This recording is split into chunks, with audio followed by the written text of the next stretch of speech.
Hello, people. Welcome to Your Game is Garbage. We are joined today by the Greek god George, assembled like in Lords of Hellas, and Jesse, Texas Wanderer. And we're going to talk about board game design today. Awesome. George, I want to start with you. You have been busy. You've made a couple of very nice videos for Endless Winter, Thank you. and what else? You know, Tell it's us all about it. Thank you. It's been a while since we've done this, and for anyone who's following, I do miss everybody, and thanks again for being patient. It has been. I feel like it could be a number of reasons. People waiting to see if the world's going to end or not, or they're busy with COVID stuff and feeling home, staying at home and feeling like they have to kind of wait. And then all of a sudden, fall hits, and I feel like everyone decided, let's release a Kickstarter, let's launch a Kickstarter. So yeah, with Oniro, I have been extremely busy. I feel burnt out a little bit, but not gonna lie. But the projects themselves have been so cool. Like you mentioned, Endless Winter went out. I'm working right now on a new one for The Boys, based on the original comic book. I'm working on how to play for Vampire the Masquerade chapters. I did something for Skybound that hasn't been shown yet. It's just been amazing, and yeah, I can't complain, except I have been because I'm so tired. But yeah, it's I'm hoping to take December off if I can, and happy to be here again. And I'm really excited to see Jesse again. And because I've been so busy, I am excited to hear all about where you are at, because I haven't been able to follow as much. Thanks again, guys, for having me back on. Always a pleasure. I feel like I earned a spot to come back on since last time, so thank you again, sincerely. Yeah, the pandemic has impacted everything. I am completely stomped at work, and that has directly impacted the way I've been able to play games in general and also design games. I haven't posted very many videos lately, and that has been directly due to just all the work in my daily life. But I'm excited to get back into the design format because last night, it's a little bit because of me talking to you today. I started feeling the pressure of like I gotta have something to tell them or like explain something new That's what about the my show game. is for. That's why I made this show Exactly, to force myself also to start designing again. So I'm happy it works exactly. for someone. It worked. So thank you, Jerome. Thank you, George. So yeah, from my last video was like an update video for my game. It's currently titled Wander. So it's a hex tile exploration game where you have a board that you're exploring and revealing the tiles and land that you're exploring onto.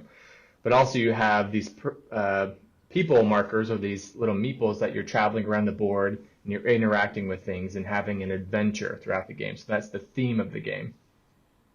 Since my last video, I started to include a lot more cards in the game, thinking about removing the dice, or at least the amount of rolls of dice in the game, and how that it plays a part on luck and contribution to the development of your character. But the cards are changing now. So I still have lots of cards in my game, but they're less about playing and being synergistic with how the cards interact with one another, but instead the cards are starting to represent the actual land that you're exploring onto. So now I'm using cards to explore and do separate actions on your turns.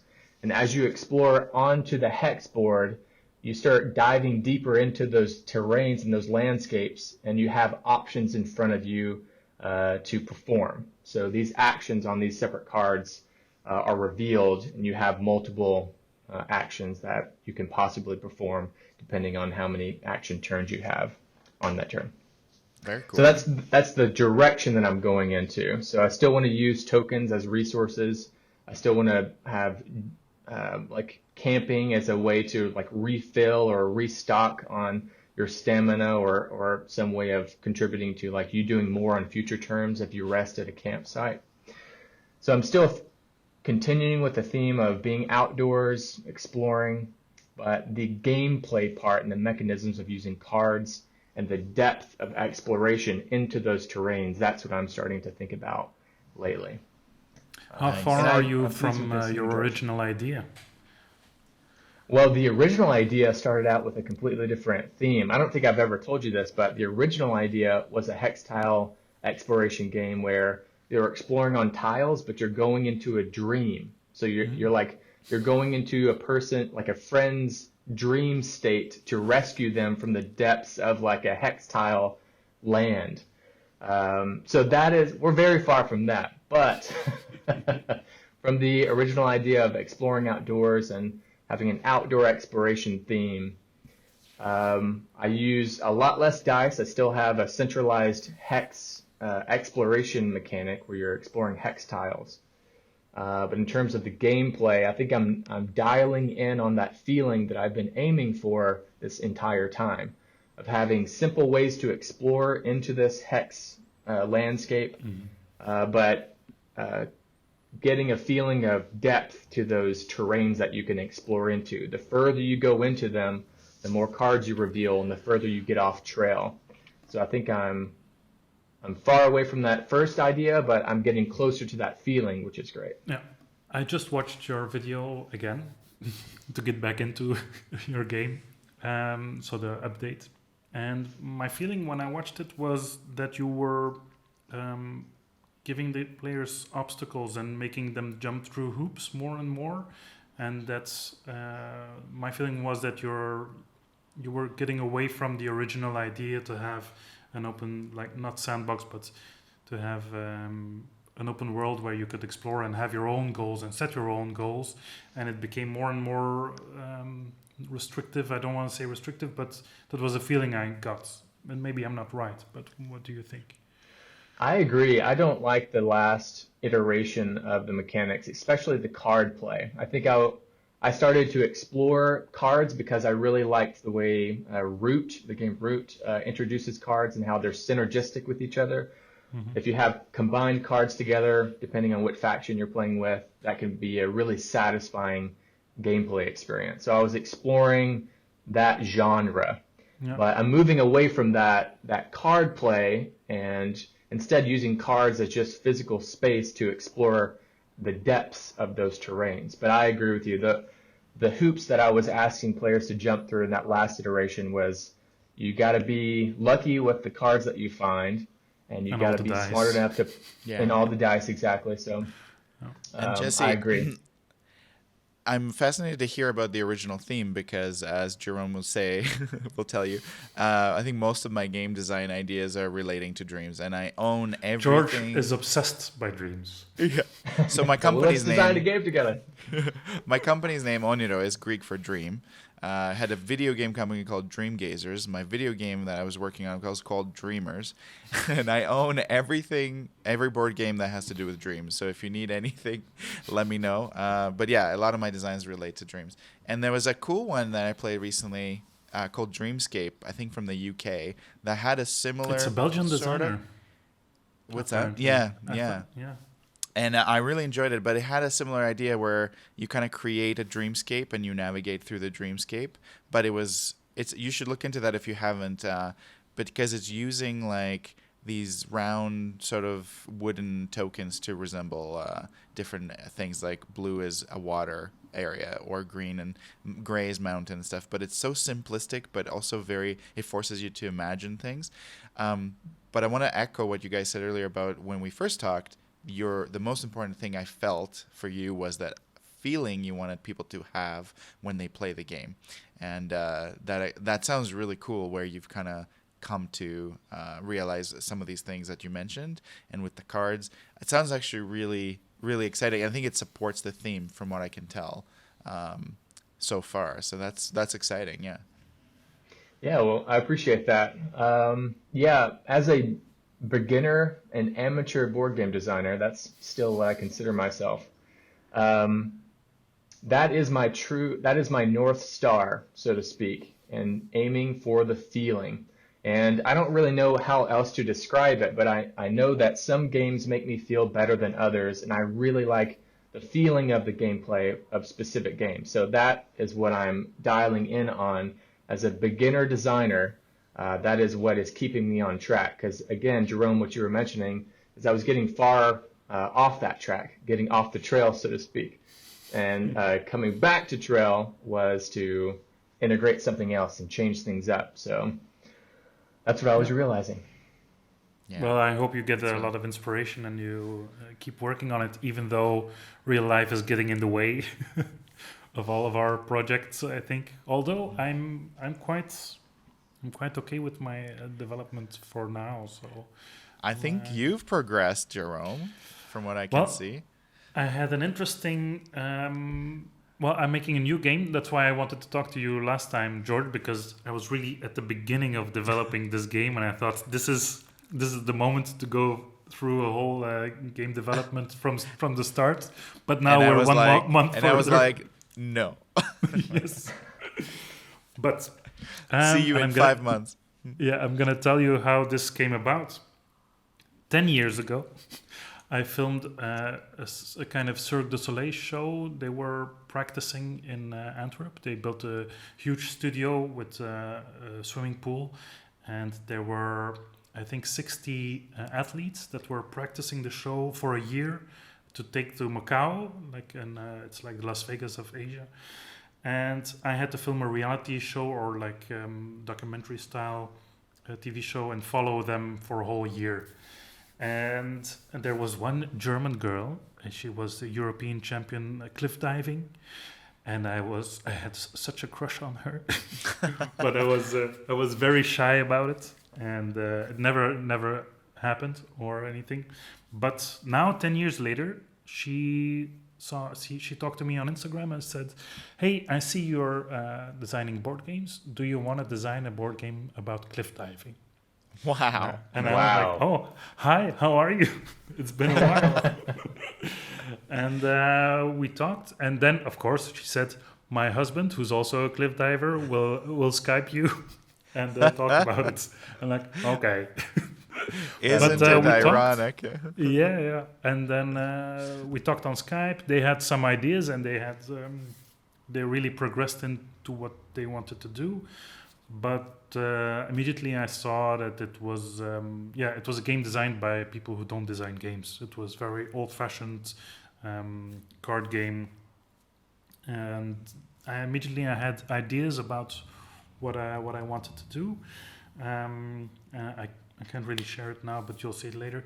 She makes on Instagram. She makes pictures of her jumps, and I think it takes a picture every couple of frames, so you see the dive in every step, and every step of the dive is taken.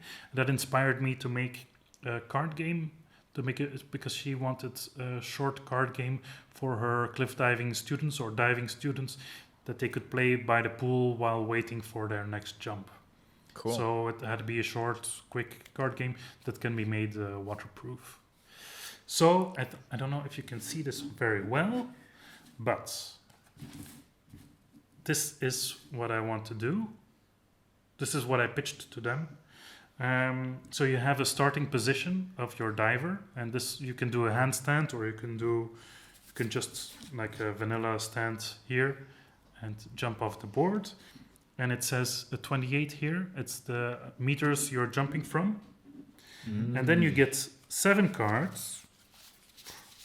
7. And a 1-minute timer. And then when the timer goes, you look at your cards and you try to make jump from 28 meters that is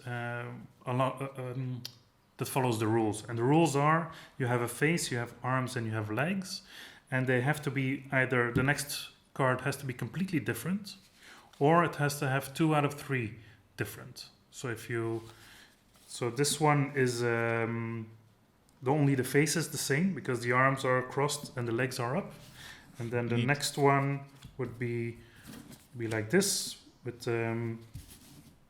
the legs are straight, the arms are up, and the face is you only see the back of the head, so it's completely different. And this way you add all the way until you put the last card, and this one has to be legal to enter the water, of course, because all the other cards, if you land like this, you'll hurt yourself. And all this has to be done in 1 minute.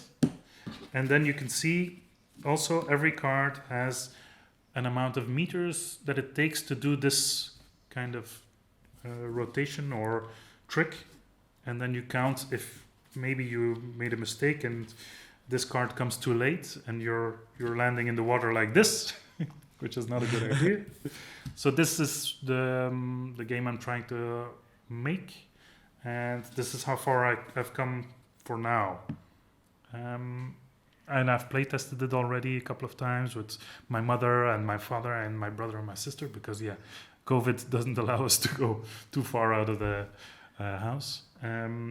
And for now, it's not fun yet, but they think it's interesting, and it's much harder for people that don't know the game than for me. So when playtesting, they were like, "Oh my god, this is super difficult." But I drew the cards, so I thought it's maybe the game is too simple. But with everyone, I found that they think it's too hard for now. And then I colored the cap and the swimsuit, so that perhaps you can make combinations, or if you get all the same caps, you get extra points, or I wanted to make it progressively more difficult. So with the same deck of cards, you could, if you play the game enough, you can say, now I'm going to do the same game and try to match the swimsuits and try to match and get more points or something like that to be really good at it. My first instinct is I love the theme. I've never seen that theme used in a game before. And first of all, what a cool story that she contacted you. The only concern I have so far is it feels like a solo game. Like what's the player interaction like? Like my mind was going to, if it's like a drafting, so you just kind of keep passing cards between the two of you. And then if it's two players or whatever, or if it's more, you kind of rotate them. And then you have to pick from the new set of cards and then pass it around. But then that would be kind of a chaos thing if somebody's not doing it fast enough. I'm looking for interaction, and I'm looking for an easy rule set. And but one of the interaction ideas that I had was that it's also inspired a little bit by Meeple Circus, where you in the first couple of rounds you jump, you do your stuff all together, but you're solo playing actually with a timer. And the last round, you're doing your circus show and everybody's watching, and there's some kind of interaction with the rules where you have to stand up and clap, or you have to do it with one hand and everybody's laughing. I was thinking about those kinds of interactions, but then I thought, if I'm doing a jump and you have stress tokens that you can add to my cards or something, and I can play other cards to remove the stress tokens or earn stress tokens that I then can hand out on your jump, so that your jump is interesting to me, or that I'm looking for something in your jump, or trying to make you not fail but make it more difficult to you. The story would be that I do a great jump and you're stressed out because you need to do better than I do, or stuff like that. But those are the things I'm thinking about. Yeah. Interesting. But interaction is lacking for now. But and I want to play test and see what I can do with people playing together, or maybe drafting. Yeah, I don't know. And I'll let Jesse speak to you in a second. My other quick note is, if they wanted this game to be played by the side of the pool as they wait for the next one, I can imagine that environment being quite distracting. So I always have a thing with timers for games that maybe, because then you only have a minute, but if stuff is happening around you, it will take away from the experience. That's my only little note there too. Yeah, but I want the timer to be, because if you watch cliff diving, they jump and it's over in 2 seconds, and I want that kind of rush of doing the most kind of the most things while you're jumping. And that's usually what it. And I want the feeling to be, I'm gonna jump and I hope I hit the water right. That's like the core of the game that I want to give. Yeah. Yeah, I also think that Yeah, that's a great idea for if you're going to design a card game that is about cliff diving, this is exactly the direction that I would expect just from you explaining it. And I think the real time timer, that really does Hmm. help with the experience of like you're urgently trying to land it Yeah, correctly, but also get the most points as possible.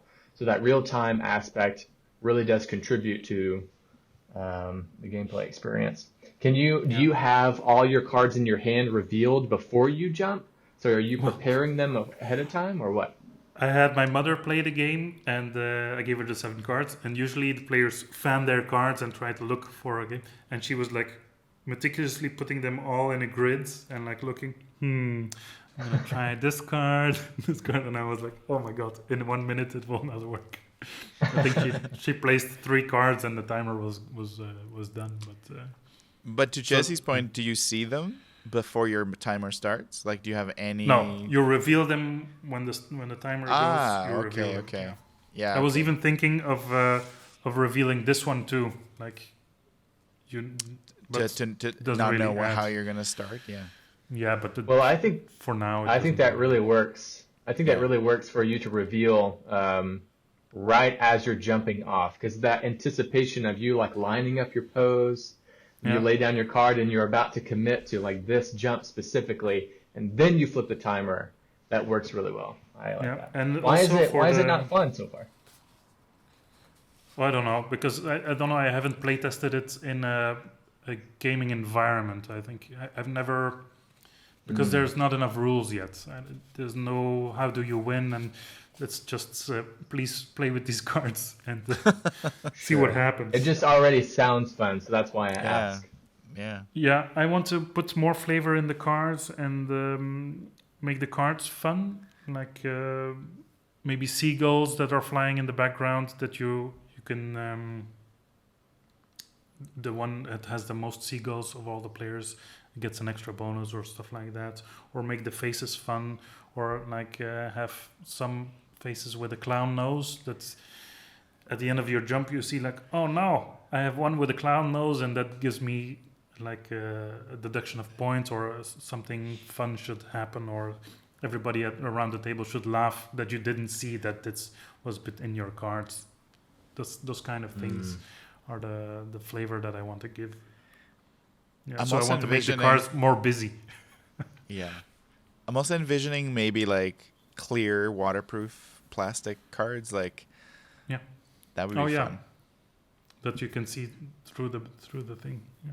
But that will Or be have like a very tinge, like a confusing when you blue. fan them. I Yeah, think. fair enough. Yeah. But it can add to the difficulty. So Hmm. so this is what I'm working on now, and so my other game, the Hex Style Civilization game, has also had a complete thematic overhaul for the 3rd time, I think. I went, yeah, I went to visit David Turksey in Holland, where he lives now, and I stayed there for a day, and I pitched the game to him, and he liked it. And then he said the theme is very dusty and old. You need a new theme. You need an interesting theme. And we were talking about his game, and he was talking about his game Excavation Earth, and I talked about the other themes that I wanted, like the Wall-E theme, where you're gathering trash and that spaceships come get the Yes. trash and stuff like that. And it kind of clicked that I would make the game into his theme, so it would be a spin-off of Excavation Earth. Wow. So his game looks at the whole world to excavate artifacts, and you have like alien archaeologists. And my game would zoom in on one aspect of the game, on one island where you're a contractor for those aliens and trying to dig up artifacts. And then the houses you build in Civilization game would be rockets that land and buy your artifacts. Interesting. Yeah, Look, that's a and neat. it works. That's a and neat the people like it. progression. Yeah. Yeah, and if his publisher is interested, it would be nice. Yeah. No kidding. So that's why I put it on Tabletop Simulator to make it yeah, I redid all the tiles. But in Tabletop Simulator, it's easier because you only draw them once, and then you scan them, and you can color them in paint and whatever. So it was also a lot of work, but less demanding, I think. Yeah. Yeah, Ah. Jerome, first of all, congrats. That's super cool Yeah. for you to find like a new Thank you. theme that works, and especially being connected with the other designer. So hopefully, like you're able to get a deal there. What is you brought up Tabletop Simulator, and I'm currently trying to think about how to get my game on Tabletop Simulator so people can just test out the basic mechanics of it. Yeah. I think that would be a good video idea. But how long did it take you? What was that process? I've never done An that. afternoon. It's not too it's- difficult. Yeah. Yeah, I started on Tabletopia, and that was really demotivating, and it's much more work. I tried that too. But I think getting all my tiles the right size and being organized took more work than putting it in Tabletop Simulator. You really open it and you just drag every file into it, and it's and you're done. Actually, All right. and I'm very bad at computers, and even I succeeded in it. But I got help from my brother, by the way, who also has. I think I can tell you. His waffle game is also on Tabletop Simulator, and Oh, he's nice. pitching it to publishers now. He did a pitching Right. contest, and he's in the last 50 contestants that can pitch to American publishers, and that's Nice. going on 7th of November. So, yeah, that will be. I hope he gets signed by one of them. Yes, because I want to play this waffle game. Well, you can Je- play it on Tabletop Simulator if you want. I should. And Jesse, I have a question for you. Have you had the chance to play test any aspect of the game since the last time we talked? I know playtesting was one of the things that we talked heavily about in some aspects. And what have you found so far? Like, was that one of the reasons it led to the changes? Realistically, I haven't been able to play test very much at all. Everything that has been developing in my game has been happening in my head, which is unfortunate.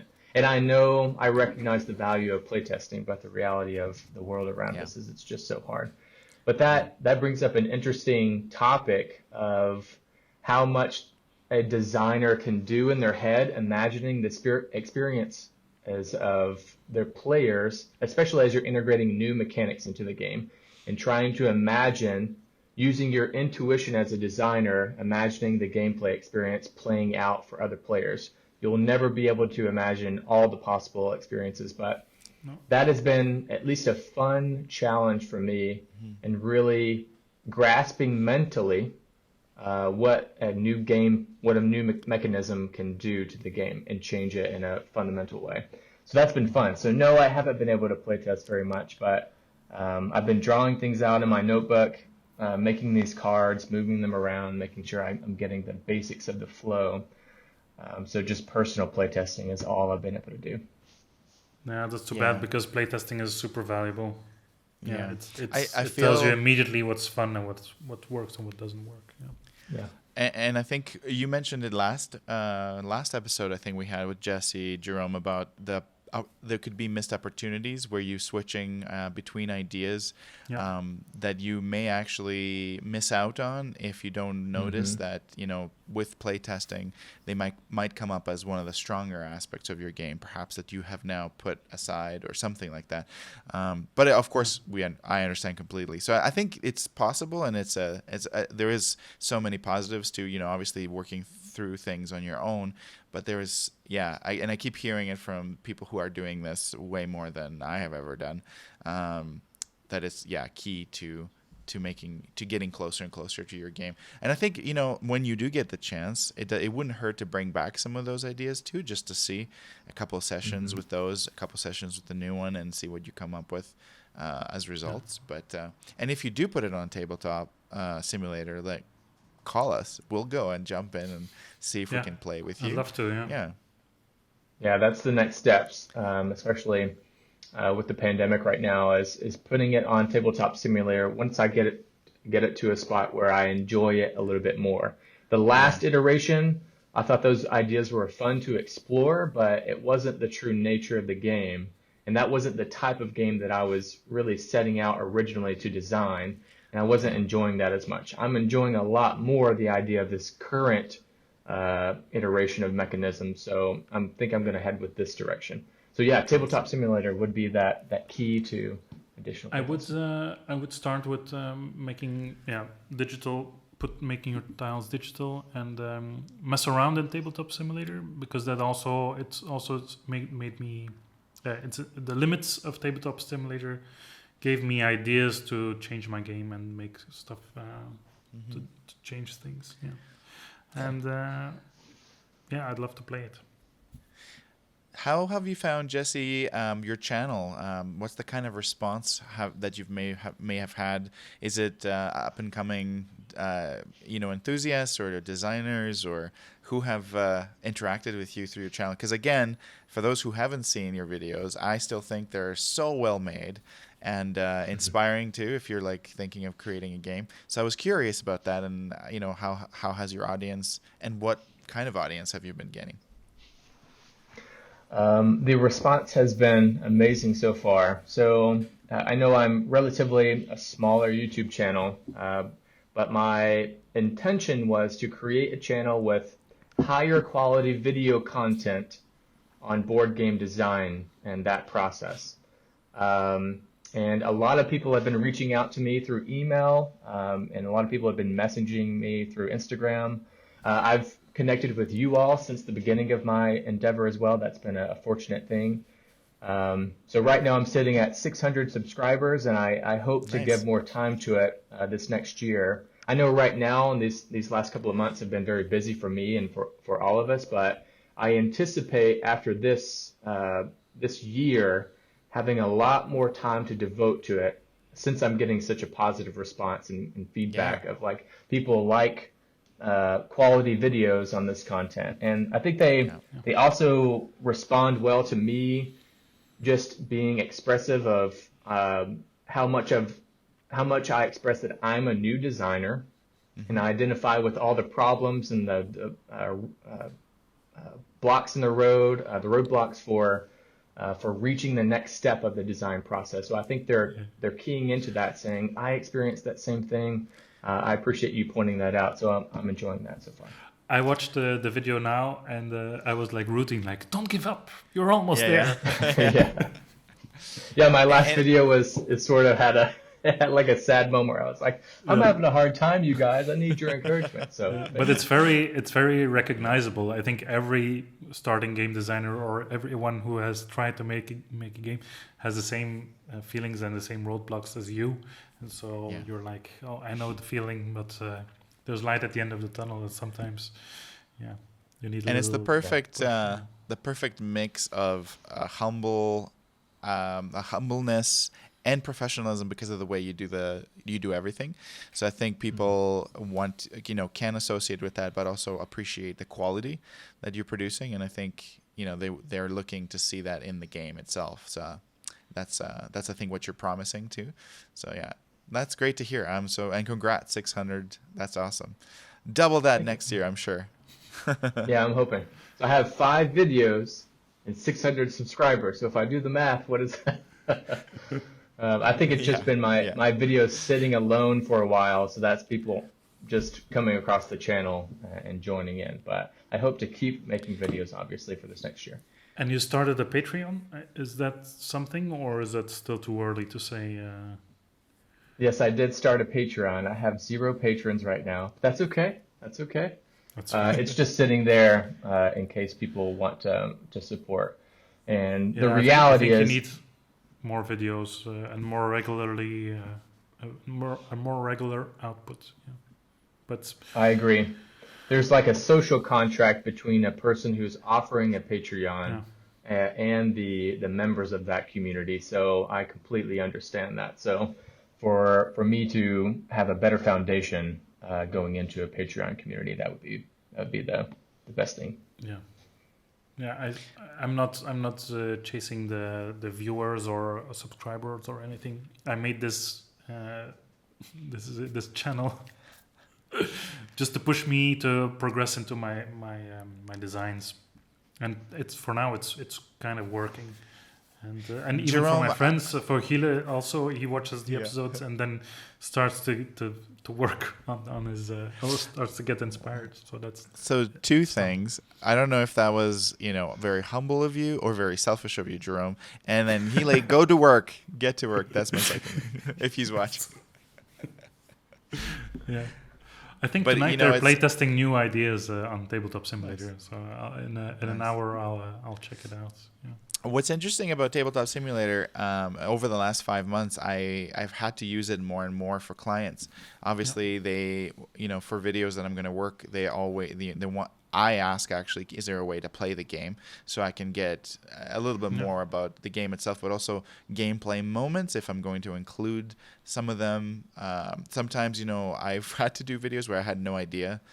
I would just read the rule book, but it's so much better to be able to, in a way, hands-on, take some of these moments of gameplay and all those aha moments and try to bring those to the video work or to the 3D work after. But I have to say, like, more and more people are like, hey, do you have Tabletop Simulator? And I'm like, yes, I am ready when you are, So it's great to see. Can you tell us something about the boys, or do you have like a non-disclosure agreement? I don't even know if I should have mentioned anything, but I figured by the time I'll bleep it. by the time this episode comes out, I figured the campaign will be live, so that should be Okay, but okay. I'm hoping People anyway. know about it or no, or it's not out there What was yet? really exciting to me is that I got a call out of nowhere. I think this amazing engine of word of mouth after you do a few projects with some key clients, and it's just I found that I didn't have to advertise, or I've never advertised actually, but I found like I used to always go to groups and say, "Hi, it's me. This is what I do. This is what I do. Please work with me." Yeah, and I want to obviously mention this in the most humble way possible, but it's been nice when that kind of work is kind of happening on it by itself. So I just get a call from just randomly from this person I never met before, and I was just at the point, maybe I told you this, Jerome, where I was like, I have so little time left to do so many projects, I'm gonna have to start saying no. So I went into this meeting with the intention of, if it falls within the time frame, I have to say no. But not only did it fall within the same time frame that everything else was, when he said, I think you might find the project interesting, it's for the boys. And I'm like, what?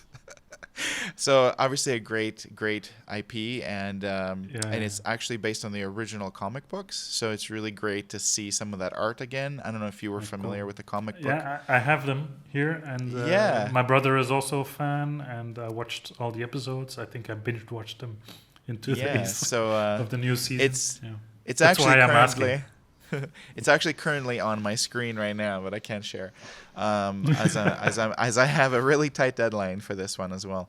So I had to say yes, and this is where I am at now, sleepless for because there was a game that came out, I think, last year, where you are fighting as normal people against heroes that have gone bad. It made me think about it, about the boys. It's funny because I worked on the expansion for that game. You're probably thinking of The Reckoners. Yeah, Reckoners. Yeah. So that was another fairly big project I was really excited to do for their expansion, because The Reckoners had, and a lot of people are like, "Is it like The Boys?" The game is great. I thought I really liked the game, and the components are super high quality. And they had a great campaign too. Speaking of like Endless Winter, I couldn't believe it. Like, I wish you, Jesse and Jerome, if you ever go on Kickstarter, Jerome, you don't need to anymore. I don't know. I want to. Depending. I wish you guys similar success, because that was wonderful to see, and it's still going. It's kind of like it kind of exploded, which is nice to be a part of something like that. Yeah. And really proud of them. It's actually funny. I'll share this insight I found, and this is just by working with them. I started last February to talk about this project, and it was supposed to launch in May. And they did something incredible. I found that they decided it wasn't the right time. They needed a little bit more time, and they decided to delay it all the way till now. And during that time, they were relentless, not only with the posts, the advertising, making sure they got everything right from the right, our artist. And so the people behind Fantasia Games, I felt did so many things right, because I've worked with so many clients, and a lot of times it's very rushed. And I feel and they put all their, I mean, I think I can say this, like they put all their personal finances into this. And it's so nice to see that it paid off. But I think it's more important to know when to wait and when to do things right, especially nowadays. It's there's so many Kickstarters coming out, so it's so hard to. Yeah, but it's never the right time. So fair enough. You have other people that keep delaying and delaying because they don't feel that they're ready, or there's something the opposite not perfect. side. So at some point you just have to put it out. Yeah. But I do feel, I think the lesson I learned is that pre-launch campaign, at least minimum 3 months, can go a very long way. Building an audience before you launch, because then you have at least that first, 500, 1,000, whatever it is of that audience. That just for people scrolling through Kickstarter. Oh, I've heard about this, or I've seen this in my Facebook feed, and even click it is good. Thank you for coming, both of you, and I hope we can do this again soon. Let's play a game sometime soon. Let's play. Actually, yes, I would love that. And Jesse, so nice to see you, and so nice to get caught up with what's happening in your world. And Jerome, as always, I'm always so impressed with all your news and progress, and so happy that I was able to do this again. Nothing has gone to the printer yet, so. That will be the great episode. But yeah, let's plan a gameplay episode soon. And if Jesse, I think you volunteered, that would be awesome to have you for that. Yeah, and let's invite my brother again. Then we can play his waffle thing. I would love to play. Excellent. That sounds wonderful.